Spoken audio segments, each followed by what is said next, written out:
So this cocktail is a original, and it's something that I was inspired to do because I've been seeing this trend happen both in cocktail trade publications, but also on the internet, where you put a little bit of Campari into an Amaretto sour, which I think is a brilliant plan. So I decided that I want to just create my own version of this drink. I'm calling it an Amaretto Bitter. First things first, we're gonna do, and we're basically just following the, oh, that's weird.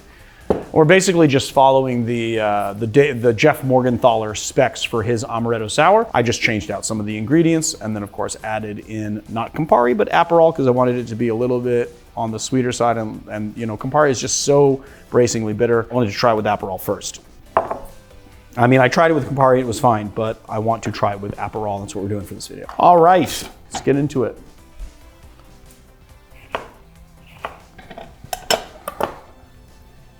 All right, let's workshop this together, shall we? This is what we're doing, okay? 1 ounce of lemon juice.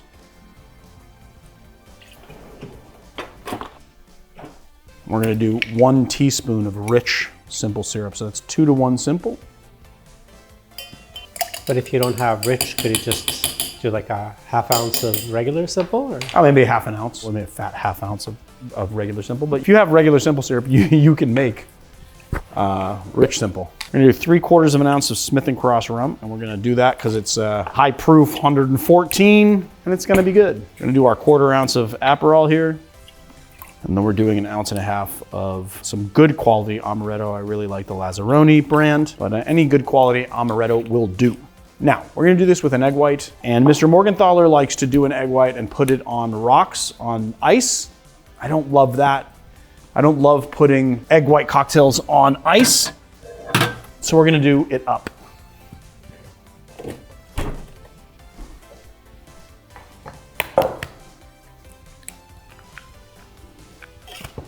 right, here goes nothing.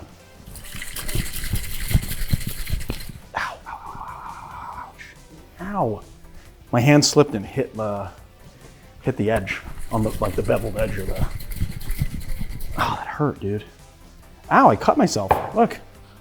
Oh. Yeah, gotta be careful. Hopefully I'm not getting blood all over everything. Smells fantastic. It's good. Well, just the juxtaposition of Amaretto and rum. I don't know why nobody's done this yet, or not that I know of anyway. But like Smith & Cross rum, you get those like Jamaican, kind of hogo notes with the Amaretto. And then we add in a little bit of Aperol. It's gonna kind of help control the sweetness. It's gonna be nice.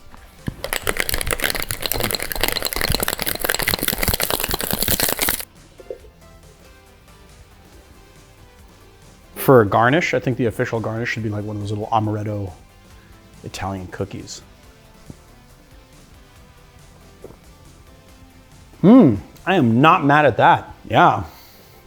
I mean, rum and Amaretto are just like natural flavor buddies. It just goes so well. You get all of the tropical notes of that Jamaican rum. You get that hogo kind of note. And then you get the Amaretto, which is nice and prevalent, but then a little dash of bitterness from the Aperol. I kind of want to see what this would do with like Select or something, which has a little more botanical note to it. Like another aperitivo, maybe something a little heftier. Not necessarily, oh my God, dude, look. Oh wow, it's crazy. God damn, all right, I gotta get a Band-Aid. Where was I? You get the immediate balance of the rich simple syrup, but you don't need that much simple syrup to balance it out because you've got the Amaretto, which has got a fair amount of sugar in it. I'd love to put that in a refractometer and see how sweet it actually is, but it has a fair amount of sugar in it. So yeah, I don't know. I think this is a fantastic cocktail. Kudos to me. I love it. You guys should go make it. There it is, guys, the Amaretto Bitter.